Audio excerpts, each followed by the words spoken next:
Hello friends, मैं अंजलि और आज आपका इस प्लेटफॉर्म पे बहुत बहुत स्वागत है।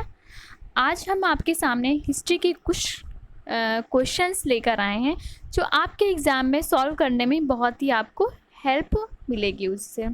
तो हम अपने पहले क्वेश्चन की तरफ बढ़ते हैं। हम अपना पहला क्वेश्चन देखते हैं क्या कहता है। पहले क्वेश्चन में लिखा हुआ है, मध्य पाषाणिक संदर्भ में वन्य धान का प्रमाण कहाँ से मिलता है। तो पहला ऑप्शन है सराय नहर, दूसरा है चौपानी मांडो, तीसरा है लेखैया और चौथा है लंघनास।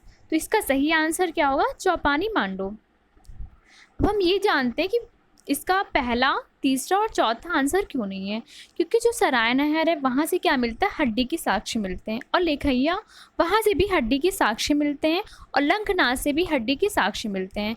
चौपानी मांडो से मृदभांड मिलते हैं, और यहाँ पे अन्य मतलब कि अन्न का भी यानी धान का भी प्रमाण मिलता है। इसलिए इसका सही आंसर क्या होगा, चौपानी मांडो। अब आपके माइंड में ये आ रहा होगा कि चौपानी मांडो है कहाँ। तो चौपानी मांडो हमारे यूपी में है। उसके बाद सराय नहर ये प्रतापगढ़ में है, इलाहाबाद के पास एक जगह पड़ता है, प्रतापगढ़ वहाँ पर है, और लेखैया भी यूपी में है, लंघनाथ जो है गुजरात में है। तो इस प्रकार हमने सारे ऑप्शंस को अच्छे से देखा। अब हम अपने दूसरे क्वेश्चन की तरफ बढ़ते हैं। लिखा हुआ है, खादानों में कृषि सर्वप्रथम प्रारंभ हुई थी। पहला है मध्य पाषाण काल में, दूसरा है नवपाषाण काल में, तीसरा है पुरापाषाण काल में और चौथा है प्रोटो ऐतिहासिक काल में। तो कृषि सर्वप्रथम प्रारंभ हुई थी, ये प्रारंभ हुई थी नवपाषाण काल में।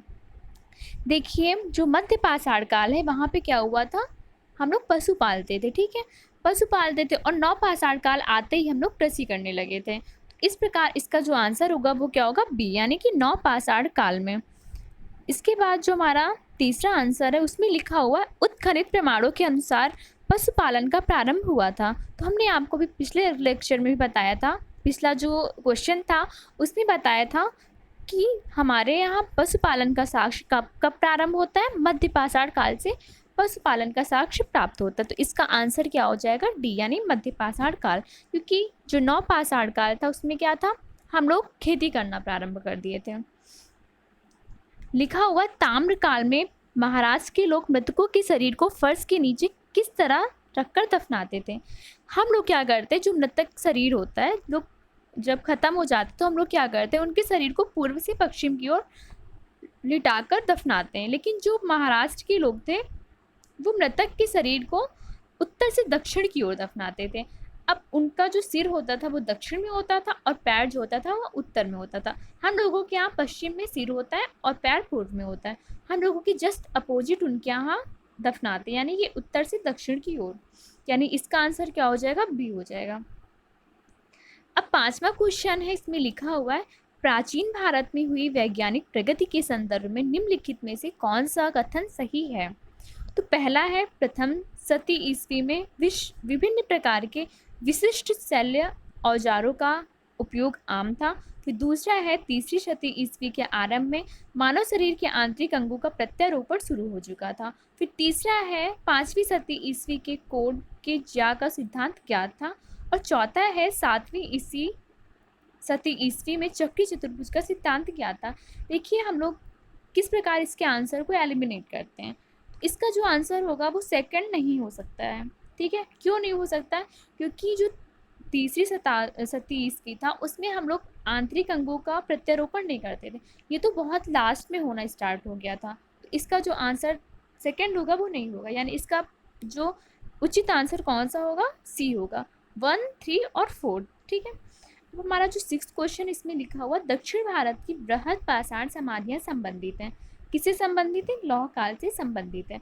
बृहद पाषाण समाधियाँ क्या होती हैं, हम पहले ये समझते हैं। जो बृहद पाषाण समाधियाँ होती हैं वो क्या होती है, बृहद मतलब बड़ी, पाषाण मतलब पत्थर की समाधियाँ, बहुत ही बड़ी समाधि होती है पत्थर की बनी हुई। वो कब बनना प्रारंभ हुई थी, लौह काल में, यानी कि जब लोहे का हमें ज्ञान हो गया था उसके बाद उसे हम क्या कहते हैं, लौह काल कहते हैं। लौह काल में बृहद पाषाण समाधियाँ संबंधित हैं। किससे संबंधित है, बृहद लौह काल से संबंधित है। इसके बाद है सातवां क्वेश्चन, निम्न पूर्व पाषाण काल के मानव के बारे में निम्नलिखित में से कौन सा कथन सत्य है। वह कोर उपकरणों का प्रयोग करता था, वह पॉलिशदार कुल्हाड़ियों का प्रयोग करता था, वह पशुपालक था, और चौथा है, वह लघु पाषाण उपकरणों का उपयोग करता था। देखिए, जो पूर्व पाषाण काल में लोग थे, उनको ना तो पशुपालन का ज्ञान था, ना ही वो पॉलीजार कुल्हाड़ी प्रयोग करते थे, ना ही उन्हें लघु पाषाण उपकरणों का ज्ञान था। उन्हें बस क्या ज्ञान ज्ञान था, जो भी उपकरण जैसे ज़मीन में हमें उन्हें मिल जाता था। मान लीजिए लोहा, उन्हें खोदे, उन्हें कोई भी चीज़ उन्होंने खुदाई की और लोहा मिल गया, तो वो लोग क्या करते थे, उस लोहे का कोई भी मतलब मॉडर्नाइजेशन नहीं करते थे कि उस लोहे को पहले शार्प करेंगे या कोई किसी पर यंत्र, किसी की दूसरा यंत्र बनाएंगे। तो लोग डायरेक्ट क्या करते थे, लोहे का जिस प्रकार उन्हें मिला उसी प्रकार वो प्रयोग करना प्रारंभ कर देते थे। इसे ही हम क्या कहते हैं, कोर उपकरण कहते हैं। आई होप आप लोगों को समझ में आ गया होगा कोर उपकरण क्या होता है, यानी कि जिस प्रकार से उन्हें जो उपकरण मिलता था तो उसी प्रकार उसका प्रयोग करना प्रारंभ कर देते थे। मान लीजिए उन्हें पत्थर मिला, ठीक है, नुकीला पत्थर है तो उससे शिकार करना प्रारंभ कर दिए। मतलब जिस तरीके से ज़मीन में उन्हें कोई भी चीज़ मिल जाती थी उसी तरीके से क्या करते थे, वो उसका प्रयोग आरंभ कर देते थे। तो क्या होगा इसका आंसर, वह कोर उपकरणों का प्रयोग करता था। अब 8वां क्वेश्चन है, प्राचीनतम कलाकृतियों का प्रमाण संबंधित है। तो ये किससे संबंधित है, मध्य पाषाण काल से संबंधित है। इसका आंसर क्या हो जाएगा, सॉरी, उच्च पूर्व पाषाण काल से संबंधित है। अब आप लोगों के माइंड में आ रहा होगा कलाकृतियाँ क्या होती हैं, ठीक है। वो लोग क्या करते थे, हम लोग देखें जो उच्च पूर्व पाषाण काल था उसमें एक स्थान था भीमबेटका की गुफा, ठीक है। वहाँ से हमें विभिन्न प्रकार की बहुत ही सुंदर चित्रकारी दिखाई देती है। तो ये भीमबेटका की गुफा कहाँ है, मध्य प्रदेश में, ठीक है। भीमबेटका की गुफा जो है उच्च पूर्व पाषाण काल से संबंधित है। वहीं पे हमें कलाकृतियों का सबसे पहले ज्ञान हुआ था। वहाँ भी बहुत ही सुंदर सुंदर दीवारों में कलाकारी की गई है चित्रों का, ठीक है। तो इसका जो आंसर हो जाएगा वो सी हो जाएगा। उसके बाद 9वां क्वेश्चन है, सराय नहर और महदहा संबंधित है। देखिए सराय नहर क्या है, सराय नहर और मदहा जो हैं वो हमारे मध्य पाषाणकालीन स्थल हैं, ठीक है। सराय नहर, अब क्वेश्चन आप लोगों के माइंड में आता होगा ये है कहाँ, तो जो सराय नहर है वो कहाँ पर है, ये हमारा यूपी में ही है, इलाहाबाद के पास एक स्थान है वहाँ पर है सराय नहर और महदहा। वहाँ पे क्या आते हैं कि जो शव हैं, लोगों की हड्डियाँ हैं, वहाँ से प्राप्त होते हैं। तो ये स्थान कहाँ पर है, तो पहला इसका देखिए, ये तो हमें पता चल गया, हमने बताया आपको मध्य पाषाण काल से संबंधित है सराय नहर और महदहा। तो अब इसमें दो आंसर में आप कंफ्यूज होंगे, ए और सी में क्या होगा। तो आप ये माइंड लगाइए कि हमने क्या बताया, इलाहाबाद में सराय नहर और महदहा है। तो इलाहाबाद में क्या है, गंगा नदी की घाटी है, ठीक है। विंध्य क्षेत्र तो आपका एमपी में पड़ जाता है, और गंगा घाटी कहाँ पड़ता है, आपका इलाहाबाद क्षेत्र में पड़ जाता है। तो इसका जो आंसर होगा वो सी होगा, ठीक है, गंगा घाटी की मध्य पाषाण काल संस्कृति से। अब 10वां क्वेश्चन है, निम्न में से किसे फलक संस्कृति कहा गया। देखिए आप लोग के माइंड में ये आ रहा होगा फलक क्या होता है। जो फलक होता है वो पत्थर से बना एक उपकरण होता है, उसे हम क्या कहते हैं, फलक कहते हैं, ठीक है। तो फलक की अधिकता किसमें थी, किस काल में फलक अधिकता थी, तो इसका जो आंसर होगा ए होगा। मध्य पूरा पाषाण काल संस्कृति को हम क्या कहते हैं, फलक संस्कृति कहते हैं। फलक जो है, अगर क्वेश्चन आपसे ये भी पूछ सकता है कि फलक क्या होता है, तो आप बताएंगे फलक जो होता है वो पत्थर से बनी एक विशेष प्रकार का उपकरण होता है। तो इसका आंसर क्या हो जाएगा, ए हो जाएगा। अब है 11 है, सिहावल एक पूरा स्थल है, वो किससे संबंधित है, ठीक है। सिहावल है कहाँ पर, ये आपका एमपी के पास एक स्थान है, वहाँ पे सिहावल हमें मिलता है। और ये कहाँ पर है, तो इसका आंसर हो जाएगा बी, निम्न पूर्व पाषाण काल संस्कृति का एक स्थल है सिहावल, ठीक है। उसके बाद 12वां क्वेश्चन है, राख का टीला निम्नलिखित में से किस नवपाषाणकालिक स्थल से संबंधित है। देखिए अब आपके माइंड में ये आएगा कि राख का टीला अगर आएगा तो आप बताएंगे ये किससे संबंधित है, नवपाषाणकालिक एक स्थल है, ठीक है। क्या अब मध्य पाषाणकालिक स्थल नहीं है राख का टीला, ठीक है, किससे संबंधित है, नवपाषाणकालिक स्थल से संबंधित है। तो राख का टीला है वो दक्षिण भारत में एक स्थान है, संगम कल्लू, वहाँ से मिलता है। एक पिकली हेल है, वहाँ से भी राख का टीला मिलता है, और संगम कल्लू, यानी दो स्थल हैं जहाँ से हमें राख का टीला मिलता है, संगम कल्लू पिकली है। उसके बाद 13वां क्वेश्चन है, राख के टीले किस क्षेत्र के नवपाषाणकालीन संस्कृति से संबंधित है। तो हमने आपको बताया किससे संबंधित है, दक्षिण भारत के क्षेत्र में संबंधित है। इसका आंसर क्या हो जाएगा, ए हो जाएगा। अब चौथा क्वेश्चन है, बृहद पाषाण स्मारकों की पहचान की गई, ए मृतक को दफनाने के स्थानों के रूप में, बी सन्यासी गुफाओं के रूप में, सी मंदिर के रूप में। अब स्मारक क्या होता है, जो लोग ख़त्म हो जाते हैं तो हम देखते हैं उनकी याद में एक स्मारक बनाया जाता है। तो ऑब्वियसली क्या होगा, मृतक को दफनाने के स्थानों के रूप में स्मारक का पहचान किया गया। ठीक है, अब लिखा हुआ है 15 क्वेश्चन है हमारा। दक्षिण भारत की महापाषाणिक समाधियाँ किस काल से संबंधित मानी जाती हैं?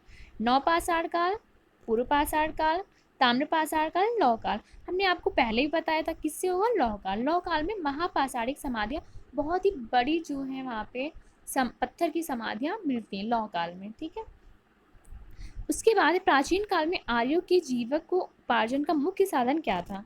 तो कृषि था। ठीक है, क्या था? कृषि था।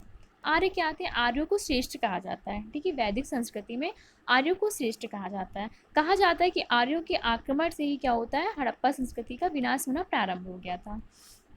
तो आर्यों का जीविकोपार्जन क्या मुख्य साधन क्या था? वो था कृषि था।